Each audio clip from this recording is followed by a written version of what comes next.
We're really excited to have you here today. This event is part of the University of Toronto Engineering Academy. It is one of a number of events and workshops at the Troost Institute for Leadership, Education and Engineering, better known as Troost ILead, is offering to students in this program. Today we have a panel of 5 students who recently finished their first year at U of T Engineering, and they're going to share what their first year experience was like with you. And through our conversations today, address questions like what are helpful on-campus resources, how do you get involved in the engineering community, and how do you effectively manage your time in first year. Before we get into the panel, I want to introduce the Troost ILead team and what we have planned this summer for participants in the University of Toronto Engineering Academy. So my name is Teresa Didiano. I'm the Graduate Professional Development Coordinator at Troost ILead. I oversee professional and leadership development initiatives for our engineering graduate students. Albert, do you want to quickly introduce yourself? Yeah, absolutely. So my name is Albert Quinn. I also work at Troost ILead, the Institute for Leadership Education in Engineering here in the Faculty of Engineering.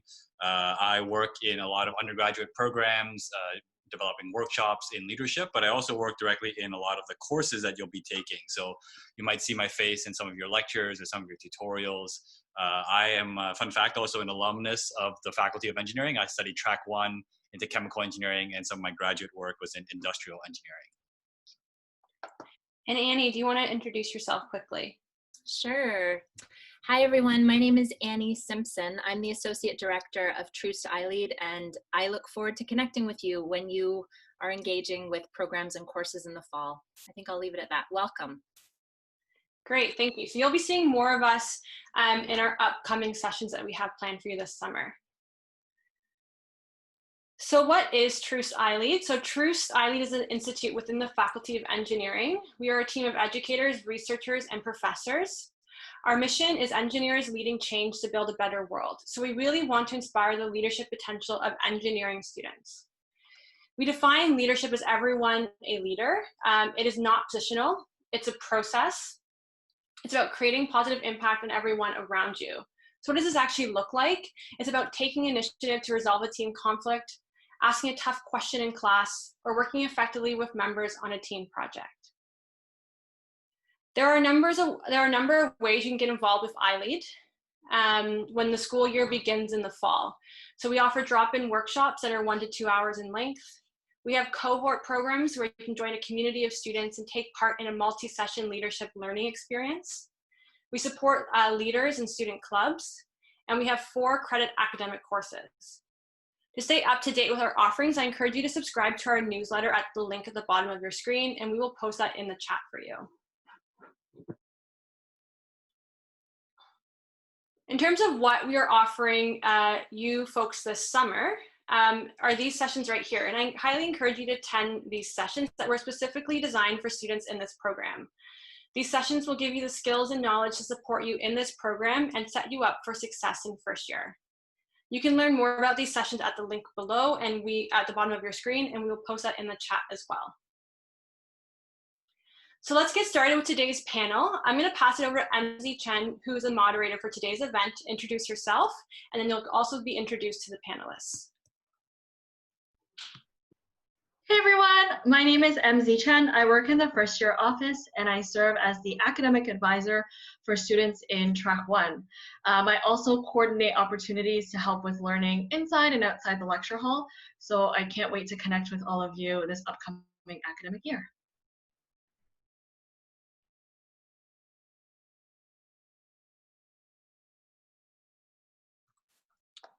Okay, so what's going to happen now is we're going to do a little bit of a small group breakout just to get people used to everybody else that's in the room. So I know that this might be intimidating for some people, but obviously you're all going to be classmates to some degree in the coming year, and we want you to start to get to meet each other and get to know each other a little bit more. And so with that, we're going to basically put you into a virtual small group. So if you've never done this before, don't be too intimidated. That's what's going to happen. You'll see a pop-up come up on your screen to let you know that you can go into a group. And from there, we encourage you to turn on your microphone at least, or if you can't do that, to use the chat button to answer some of these questions here. So just, what is your name? What department are you going into? Where are you joining us from? So something you've already done in the chat already. But also to share with each other what kind of questions you have about first year. So that, again, you're kind of all getting to know each other, what's on your minds, and getting to hear each other's voices or see each other's names, okay? So welcome back, folks, to the main room. I'd like to provide the panelists an opportunity to do a quick introduction of themselves before we dive into the questions. So we'll start with Archit. Sorry about that. Hello everyone, I am Archit and I'm currently a rising second year electrical engineering rep. And last year I served as the electrical engineering class rep, and this year I've been involved in a lot of positions in this thing called NSOC that we have. It's basically a student government body that makes many executive decisions about services and events and all that we host. So if you have any questions about getting involved in student government, elections and all that stuff, feel free to ask me about that. Amazing. Next up, we have Awale. Awale, you're on mute. There you go. Unmuted. Yep, realized that's fixed now. So anyway, I'm Awale. I've just finished my first year of civil engineering. Like Archit, I really liked helping people. I wanted to get to know people a bit better. So when the opportunity came to run for first year rep in my discipline, I took the opportunity, got involved with NSOC, with advocacy, and that was really nice to see that my actions were helping my community. Regarding a favorite memory of mine in first year, my favorite memories were really these small little things when I'm just like working with my peers to maybe work on the problem set, or we even have collaborative courses like ESP, which is engineering design, and I really enjoyed the group work aspect of that. What I've been doing with my summer, I've been working as an academic mentor with the U of T Engineering Academy, which is something you guys may be doing. In my spare time to actually relax, I've been playing some video games. There's actually a Nintendo Switch box behind me there, so big Nintendo fan. And yeah, that's what I've been doing. Awesome. Next up, we have Emily. Hello, everyone. I'm Emily, and I just finished my first year in track one, best one. So to all my track ones out here, I'm here for you. And I wanted to talk about my favorite memory and what I'm doing this summer. So my favorite memory is definitely learning the engineering dance, which all of you are also going to get to learn this summer, I think, because they're going to release something for you. But it's such a good song, such a good dance. I really vibe with it, and it's so fun. And then this summer, I'm taking 2 courses, and one of them I really love. It's Python. It's so much fun. And then I'm also doing a lot more film photography this summer, which is a good way to spend time.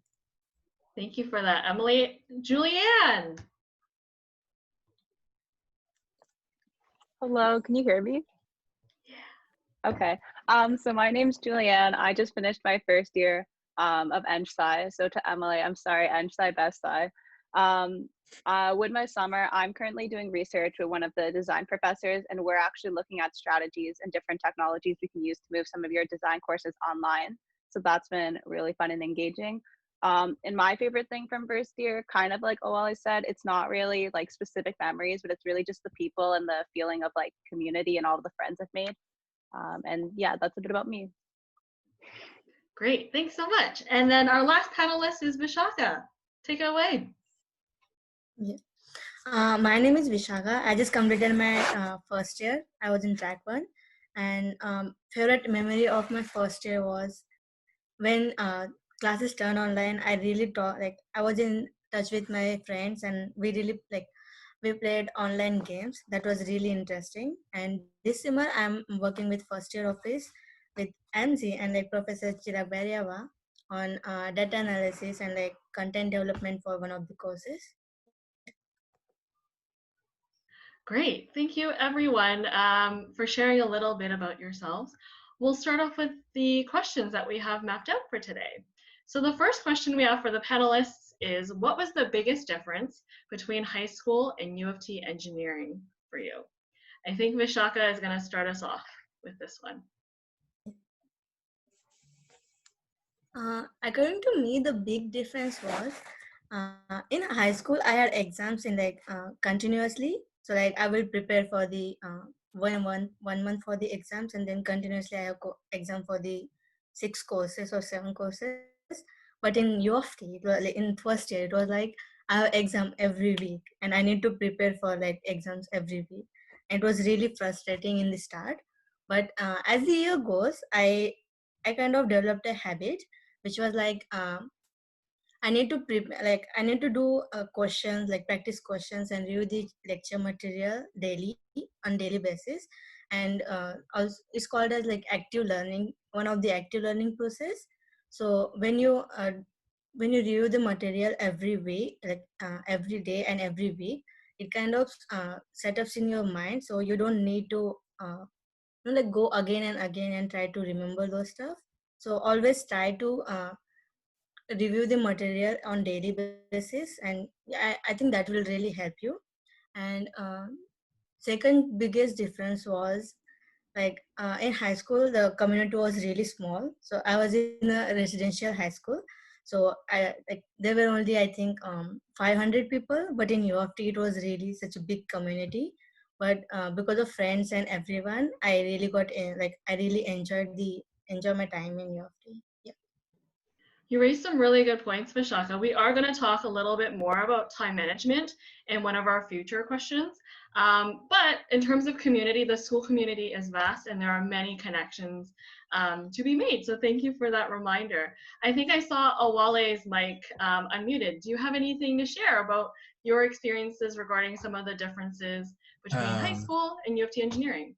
Regarding some of the differences between high school and engineering, I feel like one thing that definitely changed was definitely when it comes to the questions that we're presented with. The questions put a lot more of an emphasis on conceptual based learning, and instead of being given equations to solve, for example, you're going to be given a scenario, and then you got to take that scenario and you got to translate that into the equations that you need to solve for that.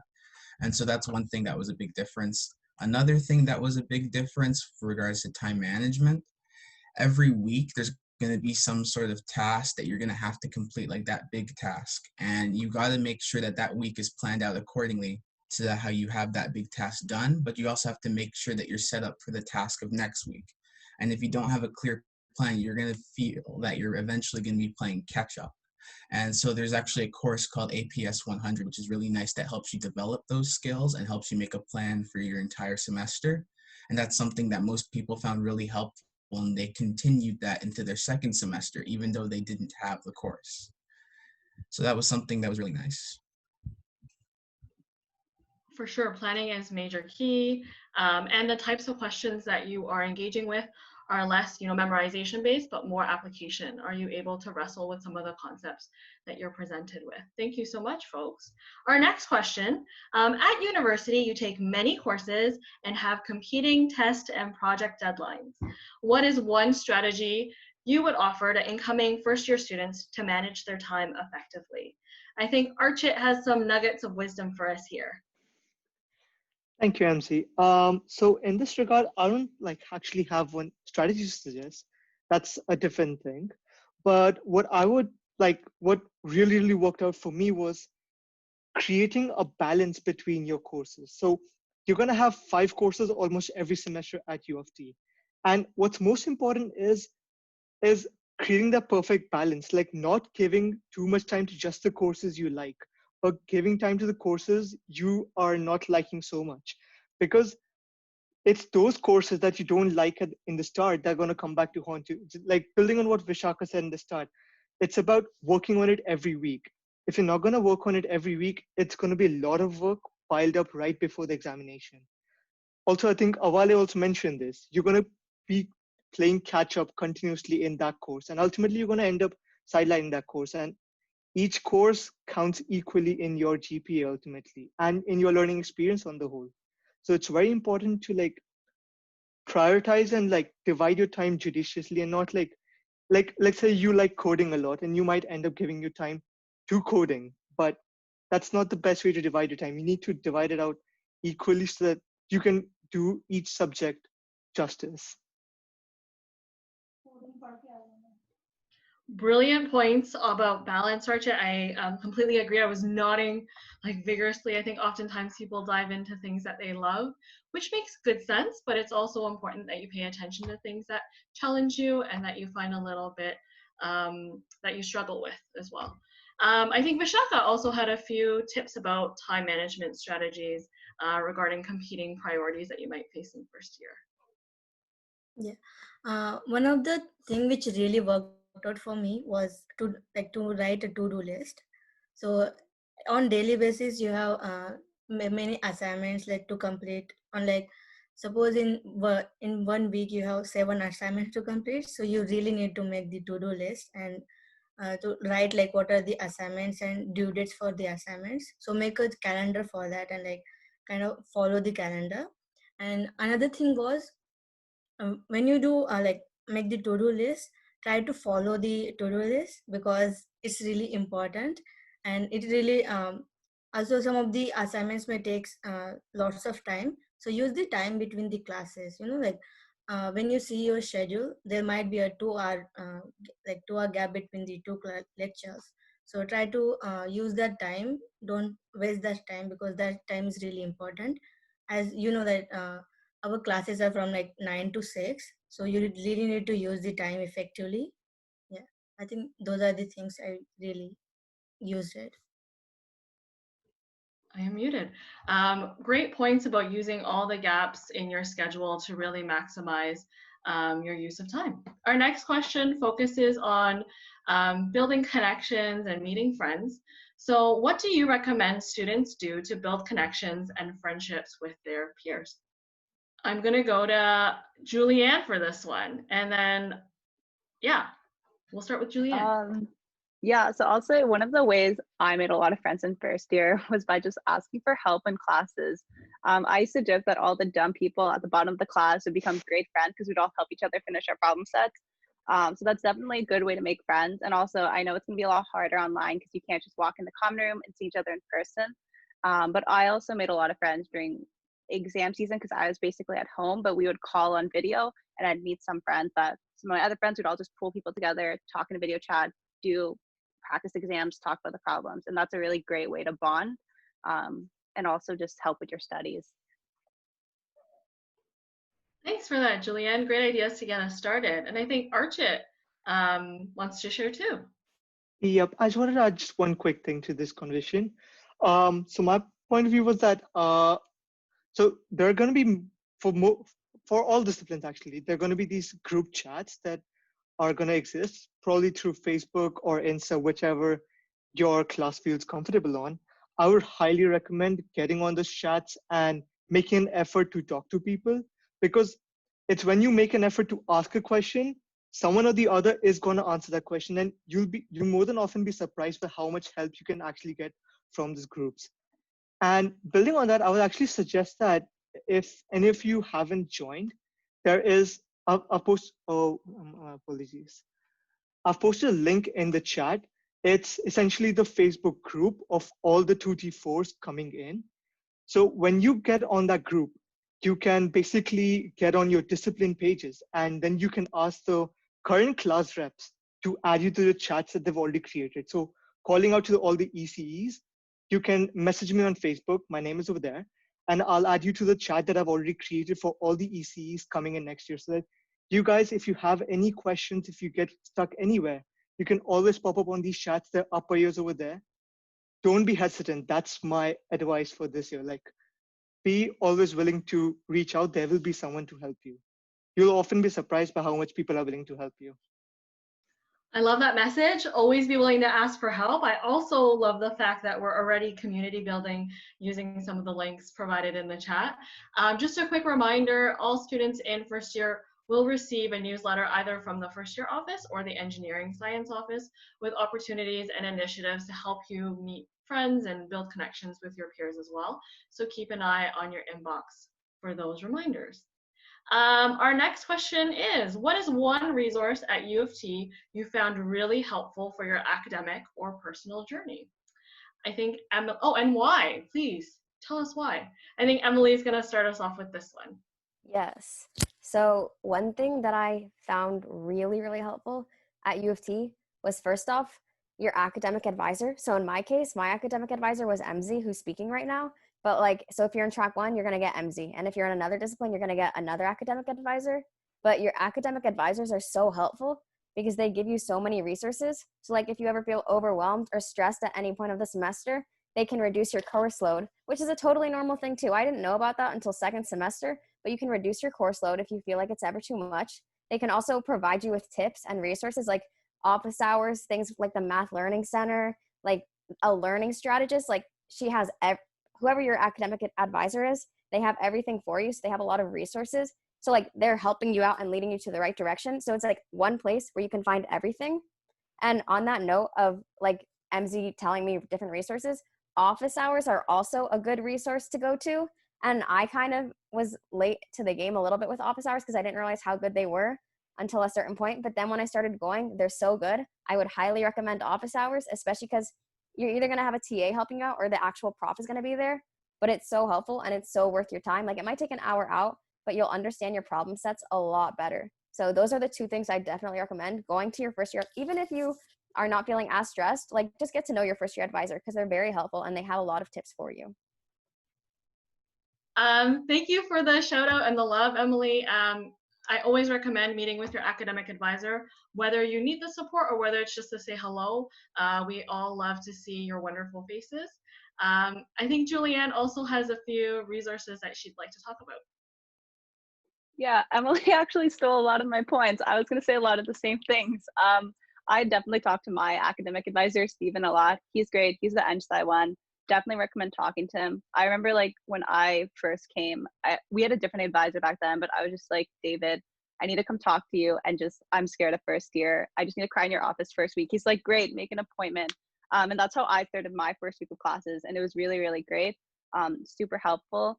Like Emily said too, office hours, TAs, profs, all fantastic people. I've gone to them for like personal career advice and stuff too. They're always willing to chat and provide not only like academic support, but also like moral support too. And then one other resource I find that you don't necessarily think of a resource, but your peers, like the people in the class, they're really great to help you learn. I remember once I was sitting in Civ 102 office hours and I was telling my TA, I was like, I don't know how to do this problem. Here's what I know. And he's like, he pointed me to someone else. He's like, that girl knows the other half of what you need to know to do this problem. Go figure it out together. Sorry. I don't want to help you guys. And then, so we sat together and then over 2 hours, we figured out the problem. And I think we learned a lot more from learning off each other than just someone straight us like telling us how to do it. So your peers are definitely fantastic for learning.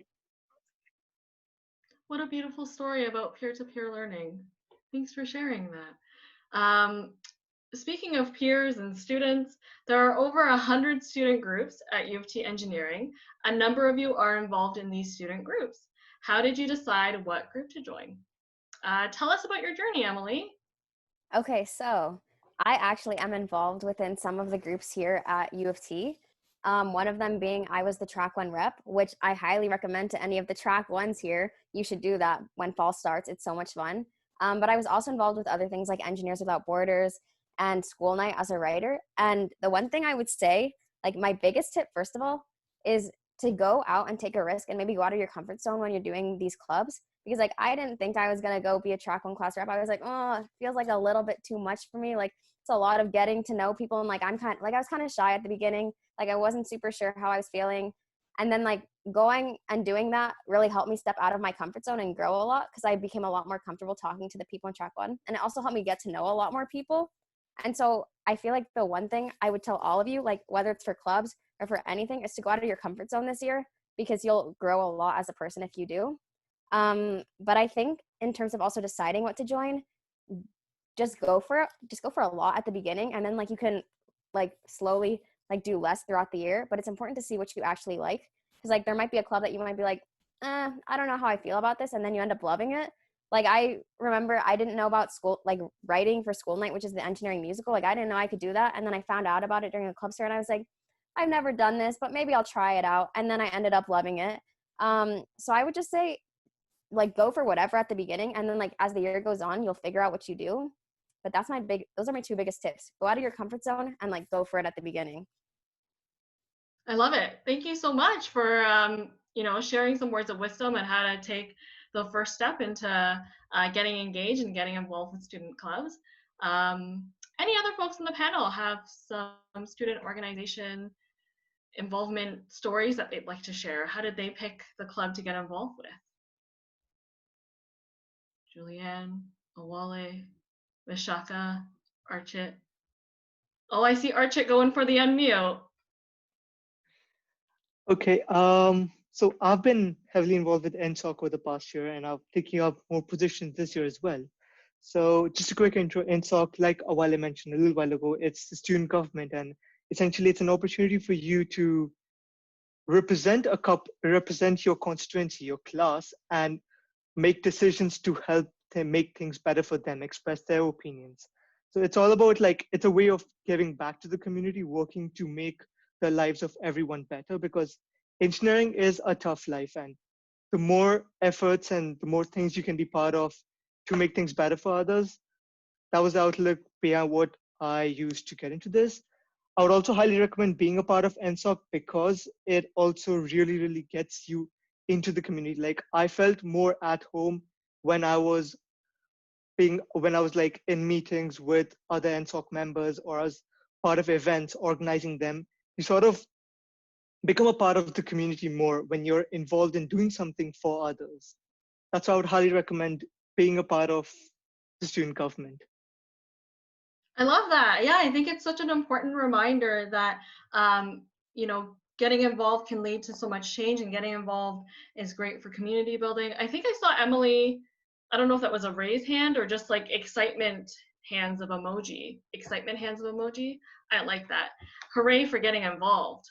Our next question is, how do you relax and unwind after a busy day of classes? So Archit did mention, you know, engineering is challenging. There are courses that you know, will test you. So after all of that, after the courses, tutorials, practicals, how do folks kind of take it easy and relax at the end of the day? I'm gonna go to Vishaka to share a little bit about what her end of day routine looks like. Yeah. So I live with my some of my friends. So we cook together and spend time together. I like cooking, so I kind of spend like 1 hour or 2 hours with them, and we eat together. And if we're now you are in home, so you can just like cook with like help your mother in cooking, and like kind of spend your time with your family and play games with them, or like play games with your siblings, and that might be helpful for you. I think that's it from me. Thank you for sharing. Cooking is a great stress relief. I know I take part in it all the time. I think Awale, in his introduction, spoke a little bit about gaming and his interest in that realm. Is there anything else you'd like to elaborate or share with us about what you do at the end of the day? At the end of the day, so when I finish class, I commute, and I kind of prefer to leave a bit later because there just seems to be less people at that time. So I generally spend that time.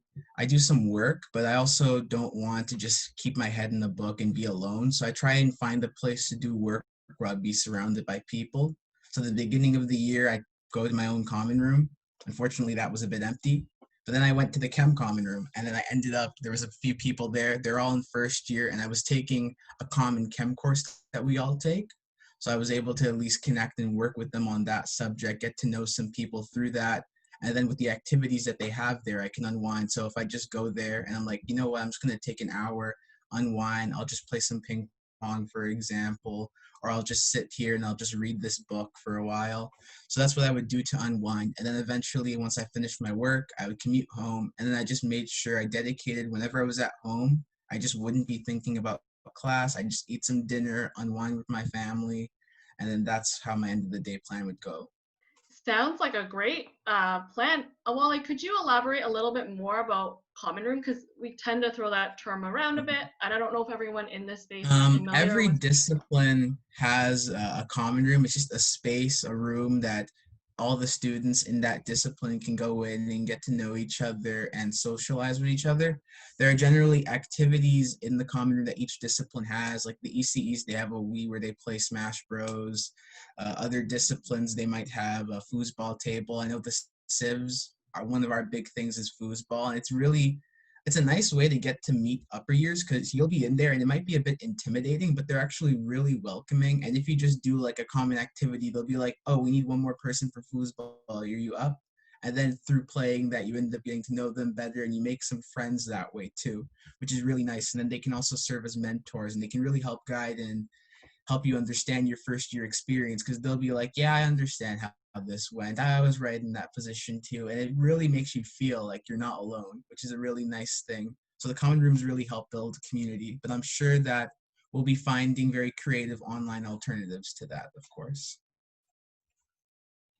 Correct. Thank you for that addition, Awale. Yes, we will be finding online ways to share a little bit of the common room spirit and experience with folks this upcoming term.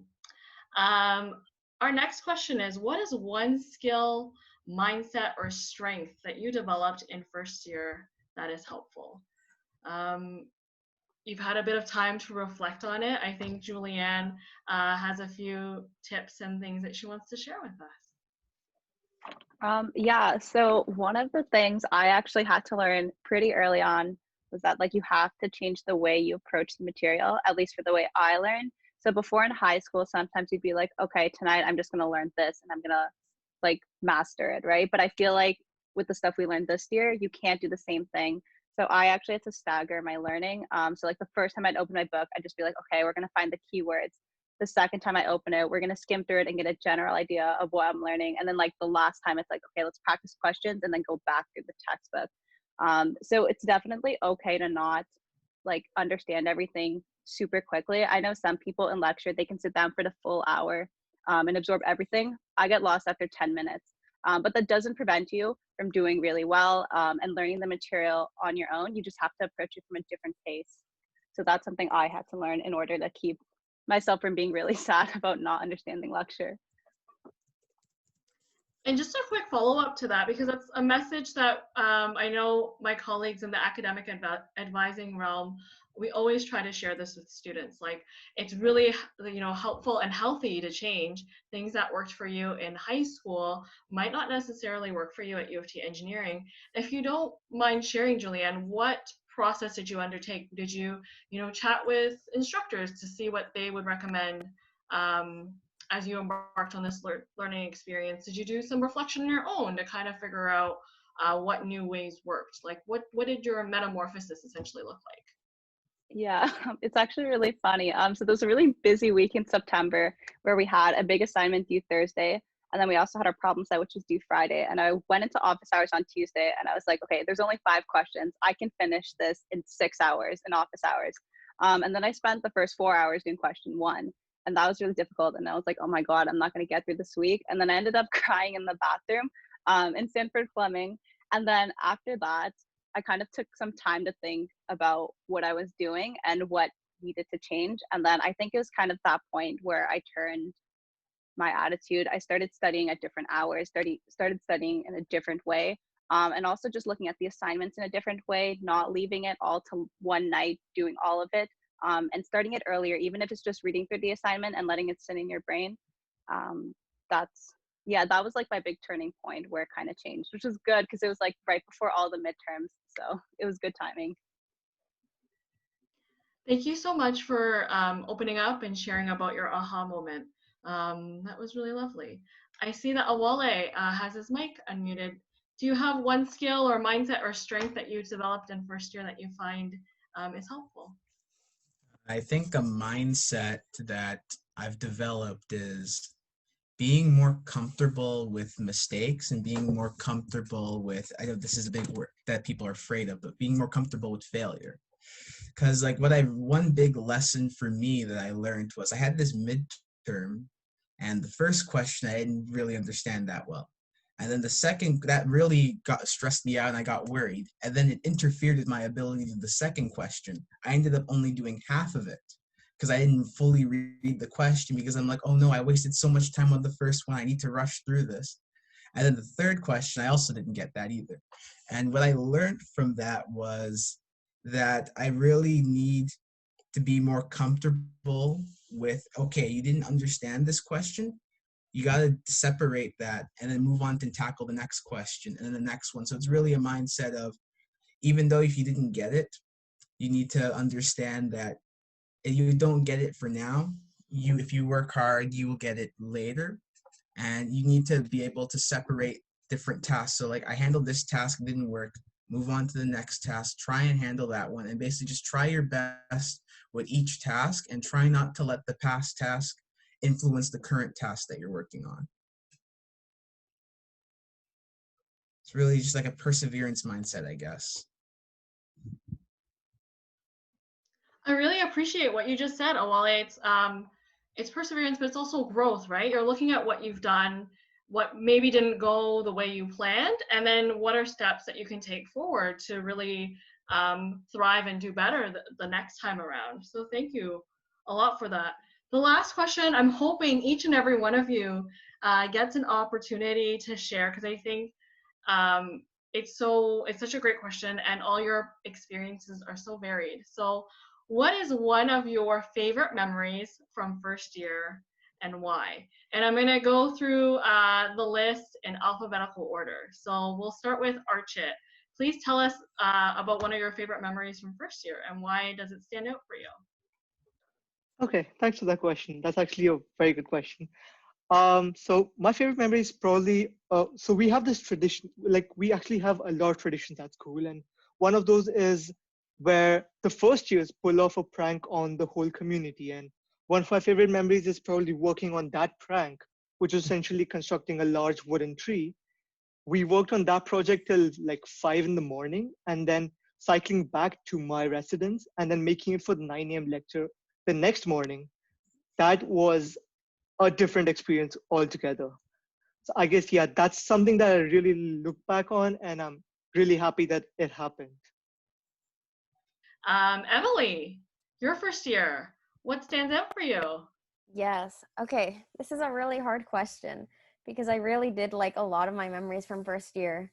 But I would probably say that for me, it was more like little things. And so one of my favorite memories is just like I would spend I like playing cards and like board games a lot. And like that's also something that can be done virtually with your friends. But like a good way that I met people was like through playing board games or like card games. Just like I would sit down with them like in my res because I didn't live at Chestnut this year. I lived in one of the reses closer to campus. And so like I would just sit down at the dining hall and like play cards with them. And that's how I would get to know them, or like sit down in the pit and play cards with people, or like play Catan. And like now that we're like moved online, like I'm still playing online board games with them, like Pictionary or Coup. And it's just like, it was really fun for me to get to know people like through that way, because it's something that I really like to do. And it was a good way to connect. And so I don't know, it's just like those small connections you make with people over like simple things like that. Board games are always a good time. Thanks for that, Emily. I agree. Sometimes the smallest things are the things that create the longest lasting memories. Julianne, what was a great memory, one of your favorites from first year and why? I'll first say that first year was awesome as a whole. Really hard to pick a favorite memory. But one of my favorite memories is probably Godiva week. So you hear a lot about Frosh week. You don't hear much about Godiva week until right before. So that's the first week in January, first week of first semester. It's like Frosh part 2, except you know everyone this time, so it's twice as good. That was a really fun week because I think I went out every night and we just sat in the pit and watched all the shows. So like Awali said, we have spirit heads, the competitions for those positions. They put on a show I think Wednesday and Thursday night. And then they always have fun stuff in the pit. So that was just a really fun week. There was lots of stuff going on. Anytime you walk in the pit, there's some kind of activity or someone with a microphone making jokes. Really awesome time. And you definitely feel the community and the school spirit during weeks like that. I think more so than as usual. So I really enjoyed that. Thank you for sharing with us a little bit about Godiva week. The fun doesn't stop in September. It's an all year round affair. And then last but definitely not least, we have Vishaka. Please tell us one of your favorite moments in first year and why. Yeah, so my favorite moment was watching movie with friends. So when we were in Chestnut, we used to watch movies. But when everything turned online, then also like we started watching movies online, like on Skype. share one of our screens, and like we really used to enjoy, and we used to bring our own popcorns and like like try to make it like a in-person movie thing. So that was a really good experience, because like that I didn't feel like I'm away from my friends, and like I still maintain the connection with them. Yeah. Thank you so much for sharing a little bit about a chestnut tradition that you had, that you started in first year, and how it moved online when things had to. So that was really lovely to hear. Um, I think we are done with like the questions, the formal questions for the panelists, but I know folks in the chat have been asking questions, and Albert's been working away trying to compile them. So I'll hand it over to Albert for the next bit. Yeah, absolutely. So we've got a bunch of questions on the chat. Some of them have already been answered via the chat. So hopefully you've been keeping up with what's been going on there. If you haven't, just scroll up and you'll see all of our panelists have been really engaged and active.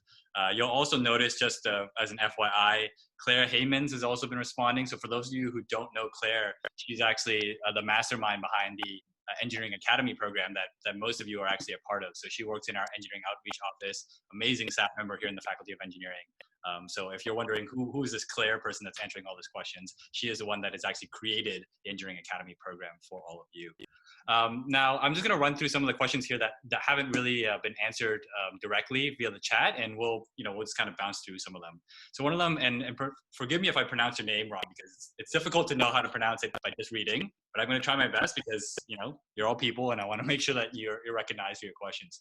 So I think this is from Arian, maybe. Do we keep falling in the doing what's urgent and never being able to do what's important category? So if I'm interpreting that question right, does it feel like as a first year student, you're always just trying to catch up on things and never really having the chance to prioritize or to kind of focus on the things that you really value? So I'll kind of put that out to the panel, and if somebody wants to make a comment on that, happy to kind of spotlight you there. All right, Julianne, it looks like you've got a comment here. Yes. Short answer, yes. You're always playing catch up. I'm actually going to quote back to something one of my TAs, who was also past EngSci, told me. He's like, you'll never feel like you're on top of an EngSci. You'll feel like you're always behind no matter what. Like you could do 1 million hours of studying per week and you'll always feel like you're behind. And so the advice he gave me was that it's about managing how far you are behind and knowing that, okay, I know I can catch up these 3 chapters in 3 days, or knowing I can do this right before the midterm, but I need to learn this before. And then so thinking about it that way, then after that, as long as you know exactly how far you are behind and how much work you need to do to catch up, then you can kind of prioritize your time and pick, okay, I'm going to go out this night, or I'm going to go to this club this day, but I can't do this after. But yes, you will feel like you're behind, but that's okay, because all your peers also feel the same way, even us upper years too. Well, before I let somebody else jump in on that, it sounds also like, Julianne, as you were saying that even though you always felt behind, you still actually found ways to include the things that were important to you, right? So like going out to certain clubs, spending time with your friends, although it felt like you were always trying to catch things up, there were still those pockets of time that you took control over. Do you want to make a quick comment about that before I pass it off to somebody else who might want to answer? Yeah, I think you can definitely make time for the things that matter for you. I know for me, I would personally say, okay, I'm going to study 2 hours in the morning before classes start. And after the rest of the day, whatever work I get done, doesn't matter. If I want to go out and have dinner with friends, that's okay too. If I want to stay in the lab and maybe finish my programming lab tonight, that's also okay. But then I would put pressure on myself to really be productive during those 2 hours in the morning. So I guess figuring out what works for you and trying to balance that. Great. I saw Emily and Archit, you both kind of responded. I don't know if you wanted to verbally add anything to that. If not, that's okay. No, we're good. All right. So we're going to move on to the next question then. And this one I think is a really great question from Chilin, I think is how you pronounce the name here. What's some advice that you received when you were in high school that you actually found out wasn't all that helpful when you got to university? So what is it? Yeah, again, something that you heard maybe from upper year students or people who had gone to university, or maybe just rumors, online. Reddit is a popular place to get information. So any thoughts on that from our panel here? Wally? Yeah.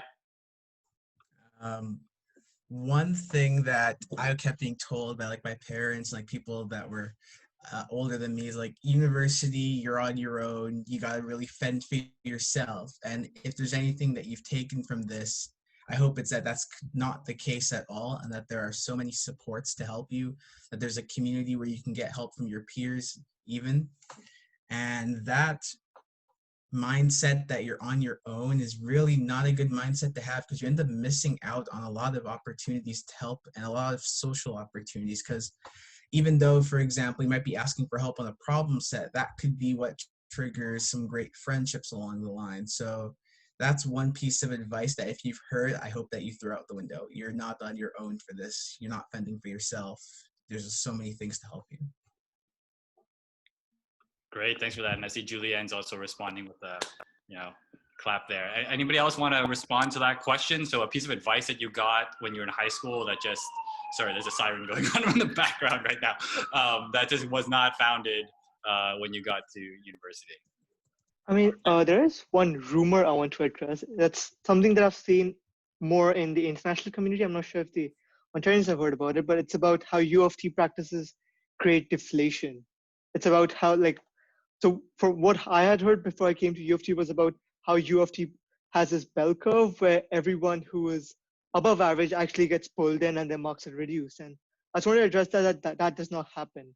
Like, it happens in very, very rare scenarios. That's something that's not going to happen. Though there is a possibility that your exams might be made tough to reduce marks. That's a different issue altogether, but you will get the marks you earn. So it's not like you score 85 on a paper and then your marks will be reduced down to 80 for the sake of curving. The marks that you earn on paper, they are going to be your marks. They're not going to be taken away from you. And that's something I used to feel was a commonly spread out rumor amongst international students about U of T. Great. I think that's a really good point. And in fact, I think that's even something that spread around even locally. I remember when I was in high school here in Ontario, that was something that we heard a lot of. So really, really great for you to address that head on. And absolutely, that is the case.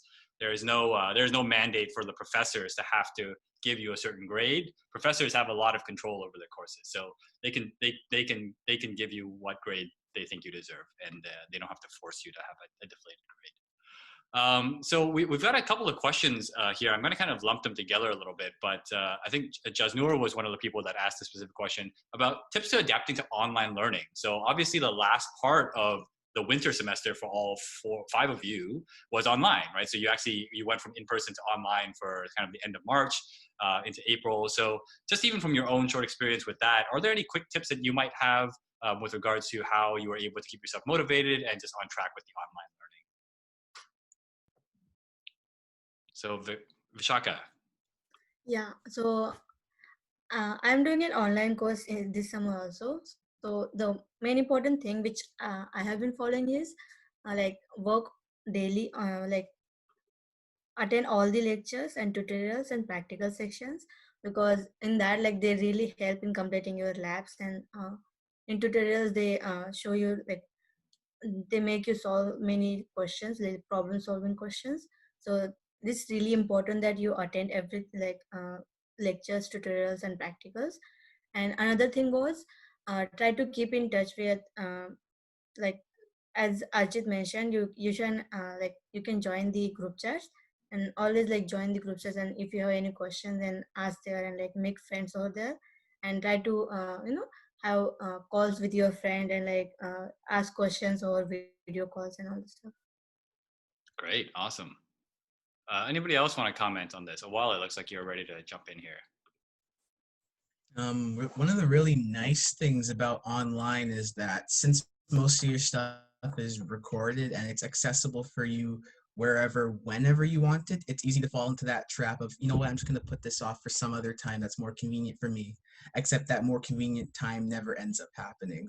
So one of the big things with online learning is that you've got to be a lot disciplined. And also one thing that was really hard for the winter semester, for example, was a lot of the habits that I had developed and a lot of the routines I had, they just completely went out the window. All the things that I had that helped recharge me that I would do on campus also were gone. So a lot of the work that I had to put into for the winter semester and went online was redeveloping new habits, redeveloping new routines. So hopefully that won't be too much of an issue for you all when you start the fall, because you'll be able to start with online, and as it stands, you'll be able to finish with online. So you'll be able to establish your routines, establish your habits without having to worry about them disappearing. But very important, you have to establish routines, habits, and keep a certain disciplined schedule, because if you put things off, you're going to be playing catch up, as everyone keeps saying, and then you'll always be behind. So just stick to a routine with online, and hopefully you'll be okay. Nice. That's really great. And I think, Emily, you have a point to make as well, really quickly here. Yeah, I do. I was just gonna say, kind of similar to what both Vishaka and Awali were saying. Um, to be completely honest, when I first found out we were going online, like for the rest of the winter semester, I was like, oh my God, like I'm gonna do even worse. Like this is not gonna be good for me. And I just was like really not looking forward to it. But I actually ended up really liking it switched to online, because for me at least, I found that, okay, first off, if you ever have lectures that are recorded, like sometime or a lot of times actually in class, I'd get lost like very easily. Or like sometimes I'd like not pay attention for 2 seconds and I'd miss something huge. But one of the benefits about online learning is that now, like, if your lectures are recorded, you can rewind. And so that way I can actually like process what's going on and like take the time I need, because sometimes having a lecture in 50 minutes, like in back on campus, like I didn't retain it super well. So if I can like actually watch it and like rewind where I didn't understand, it really helps. But I think the biggest thing is you have to make sure not to, like Awali was saying, like just because your lectures are like, if it's set at a certain time, make sure to go at that time if you can, because it's easy to fall behind. And so like you need to stay on top of what you're doing. But yeah, being online actually isn't as bad as you think it is. I know some of you may not be looking forward to it, but there's a lot of benefits with it. And it actually has been nice to like not have as many distractions, at least for me. Yeah, one of the other things that we've been seeing with all of our students going online is a lot more just impromptu support and asking of questions and community with regards to academics, right? So a number of the other panelists have already brought up this idea of like going to a common room or asking for help when you need it. The transition to online is actually, we've been seeing a lot of people just at all hours of the day, messaging each other, posting on boards, in messenger groups, on Slack groups, Instagram, whatever, and kind of learning from each other and supporting each other all the time, right? So you don't have to kind of randomly find somebody physically. You don't have to kind of hope that you're going to run into somebody. The online space has actually afforded a lot of people to connect a lot more directly with their peers and their instructors, which has been really interesting. So another thing that has come up as a theme of questions here is this idea of joining clubs. Now, I know that we've answered a lot of those questions in the chat, but maybe if I could kind of paraphrase some of these questions that have come up, it seems like a lot of people are a little anxious about how easy or difficult it is to actually join clubs or teams at school in engineering. So part of that is kind of the time commitment, but some of it is also part of just like, is it easy to get recruited, or is it easy to join or do something that you want to do? So again, I know some people have already spoken to that, but love to kind of hear some more thoughts, if you have them, about how easy or difficult is it to actually join and maintain extracurricular activity while you are in school. Yeah, Archit. Okay, I just want to like reiterate what Emily said just a little while ago. It was about just make an effort to just go out there and do whatever you feel interests you, because don't be worried about the difficulty part, at least. Because when you get into a new club, no matter how big of a club it is, no matter how technical you think it is, if you feel that's a club you will enjoy being a part of, there are always going to be upper years who literally take you from the basic. They'll guide you through everything. So don't be worried about the technical part or the time commitment. There will be people there to guide you. Just try to find the clubs that interest you and go out for it. That's all I have to add in this context. Great. Somebody else want to add anything to that, or is that pretty good? I think that's a pretty good answer. Maybe I'll pose a different reframe on that as well, which I think maybe some people are not necessarily considering. What did you find as the benefit of being involved with extracurriculars? So, why was it even useful for your kind of development as a person beyond school, to be kind of involved with these different activities that you were all involved with, which a lot of you, again, were involved with a lot of things? I think one of the best reasons to get involved is like you can definitely meet people when you're in classes. Like that's definitely something valid, but you can meet even more people when you decide to join clubs, and you also meet people who like have the same interests as you, or even different interests, but you're still in the same club. And so especially because I'm a little bit more extroverted, I really liked having the chance to like join other organizations so I could like be with people and like get to interact with them. So like for me, it was also like I got a lot of energy from being around other people and organizations. But I think it's definitely a benefit because you get to meet more people at school, which is always amazing because the people here are really incredible. So like you get to meet people in classes and in clubs, like double the fun. But also you get to do, like, sometimes it's a lot to just think about academics, and it's nice to find like different things that you're passionate about or like discover those things through these clubs. So I think it's beneficial to join them just for like your personal growth because there's so much for you here now that you're in university. And I think you should take advantage of those. I'll even just really quickly speak as an alumnus myself. One of the funny things that I have the experience of is being in touch with a lot of my friends from undergrad in engineering, none of whom I took courses with, right? So a lot of the people that I met through engineering were through the clubs and organizations that I was a part of. And now, you know, we have a lot of aligned professional interests. We do a lot of things that help each other career-wise. But I would have never gotten to know those people if I wasn't a part of NSOC or Track One Committee or dragon boating or all these other kinds of great activities that were available to us in school. We do have another question that just popped in, and I know MZU just addressed it as well, but love to put it to the audience. I mean, sorry, to the panel here. What's the best way to make friends virtually? Right. So, you know, how do you meet people online? I know that's kind of a big question in today's day and age, but curious if any of our panelists have some insights. I know that, again, some of you have already plugged some of the groups, but maybe even just talking a little bit more about your experience with some of the online communities and how those have been working.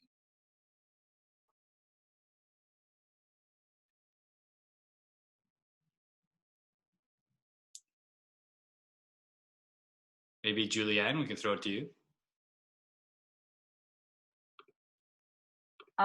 Sure. I'll be honest. It's really hard, and that's actually one of the main questions we're trying to address through our research project. Is how do we allow you guys to create the same kind of relationships we built in person and online? I think, as a lot of people plug, the groups are a great way. There's groups on all kinds of platforms. Like I know the Discord, at least in EngSci, is very popular. Messenger is also really big. Facebook, tons of people are on it. Upper years will always answer. But I know we also have a lot of, like, I guess, community run events. Like I think earlier on in the semester, EngSci on Discord were really big in playing Cards Against Humanity. And then after, it actually be in our praxis lecture slides after, which is actually how I found out about it. But if you ever see events like that people are running, that's a really great way to do it. I think I also mentioned earlier, they're organizing EngSci summer meetups. I went to those in person last year. I met a lot of my really good friends that way. And it's also a great way to, I guess, be less shy about going into first year, and especially in Frosh Week. So if those opportunities ever come up, especially during the summer, just go for it. The worst thing is you'll feel awkward and you'll turn off your camera and you'll leave, but you can't really lose anything. So I say, if anything shows up, just go for it. Awesome. That's some great advice there. Somebody else want to add on to that?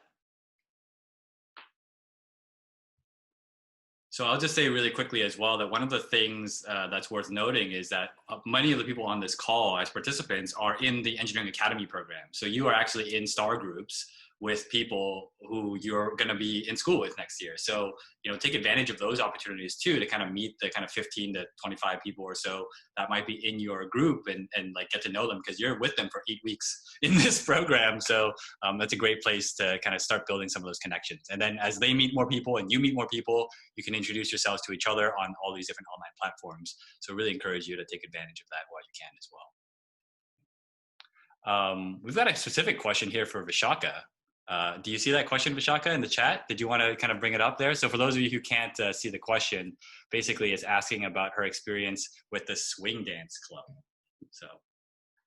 Yeah, actually it was really good because there were different, like, people with different ages. So it was like I met some of the old people and I met some of the first year students and some of the students which were outside, like which were not in U of T, like which were studying in, suppose, Ryerson or something in other university. And it was really interesting to meet with the people and like dance with the people which, like, whom I never met. And they were not even in my like same discipline. So it was really interesting and I really made a good connections with them. And I think with swing dancing is like anyone can anyone can join the club and like anyone can start dance. Like the I really like the music which they play because I'm really like in high school I was not that much into dancing, but because of the club I really enjoyed everything and like got involved into the dancing. Yeah. Great, awesome. We've got another question here that I think a number of you can probably speak to. How do you get involved with research with professors? So this is kind of an intimidating thing, I know, for a lot of students coming in. You know, professors seem like these big, scary, super accomplished people, which first of all, they're not. So keep that in mind. But how do you actually get engaged with that stuff? Julianne. Yeah, so I actually did a lot of different things to look for research citizens. So in EngSci, there's one thing called ESREP, which is a global research exchange opportunity. I applied for that and I actually got it. So I was supposed to go before COVID.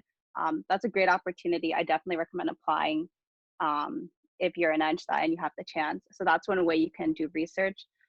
There's also a lot of opportunities in the newsletters, and I know a lot of people don't read that, but I found a lot of hidden gems in there that I've contacted and applied to. You can also cold email, which I did a lot in February. I probably sent out 30 cold emails to professors. It's absolutely terrifying, but the first one is the worst one, and after that, it kind of becomes routine, and you just change up your email a little bit, and you actually get really excited when responses come in, and then you talk to professors. And the professor I'm actually doing research with now, she was one of our instructors for Praxis, and I just got to know her really well. And I had a really good relationship with her. So then when she had an extra opportunity, she was like, I'd really like if you and one of my other friends, if you guys come on board, because I want to work with you guys in the summer. So making relationships with professors and just talking to them as people is really awesome too. MZ, it looks like you have something to say here too. Go for it. I do. People ask which newsletter. Students in Core 8 Track 1 will get weekly newsletters from the first year office. And then those in engineering science, you'll get newsletters from the engineering science office. So I think that's they're monthly, I think. That's the newsletter that Julianne is referring to. But I just wanted to jump in because I got really excited. I also coordinate and support the first year summer research fellowship. So every year we choose 10 students within all the Core 8 Track 1 and EngSci disciplines. We have workshops that kind of support you and coach you on how to write these emails. You'll meet students who have done the research process to kind of hear tips and tricks on how they landed opportunities within the lab. And then we also have a frequently asked questions page set up regarding summer research for students to access as well. I think it's taken down now because the research process generally starts up in the beginning of the winter term. So stay tuned for that. Sorry, I was very excited. Thanks, Albert, for some airtime. No, absolutely. And I mean, as you know, somebody who's heavily embedded in the first year office, your opinion and your thoughts are very valuable here. While I also mentioned that there is a session coming up in about half an hour for those of you who are able to sign back on, specifically about engineering research. So if you want to go check onto that additional session, then you can do that in about half an hour's time. Okay, so at this point, unless there are other kind of burning questions, I think this is a kind of a good time for us to wrap up today's session. So I'm going to pass it back to Teresa for some closing remarks. Okay, so thanks everyone for attending today's event. Our panelists provided some great tips into first year, some great insights into first year, as well as tips and strategies to help you navigate and succeed in your first year. Let's give a big thank you to our panelists, Archit, Awali, Emily, Julianne, and Vishaka. Let's do a virtual clap for them, as well as our moderator, MZ Chen, who I know a lot of you will be interacting with in your first year as well. And then Albert, if you want to throw up the slides if you have them handy. ILead will be offering a number of sessions for those of you who are part of the University of Toronto Engineering Academy. And our next session will be on designing your goals for summer success. So we're going to be having that on Monday, June 22nd. We'll be offering 2 times, so 11 a.m. and 8 p.m. Eastern Standard Time. These 2 sessions are the exact same session. We're just offering it at different times, so those of you who are at different time zones can join them. And you can register for that session at the link below, which Albert has thrown into the chat. So someone just put it in the chat, a good question. So are these recorded? So the panels, on which you can learn more about on our website, will be recorded. The workshops will not be recorded. So we highly encourage you to attend the workshops at a time that works for you. The panels, if you can't attend, they will be recorded. Just a go ahead. Just a quick FYI on the workshops and that kind of idea.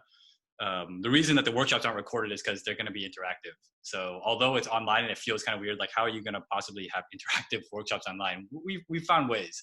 So it doesn't really make much sense to watch a recording of an interactive workshop because you don't really get the learning out of it. Whereas with the panel, it's more so kind of the listening. So we're going to make those available. So that's just the rationale there. And so with that, I'd like to end today's session. Thank you so much for joining us. It was really great to kind of see your voices in the chat, and I look forward to meeting you at future sessions.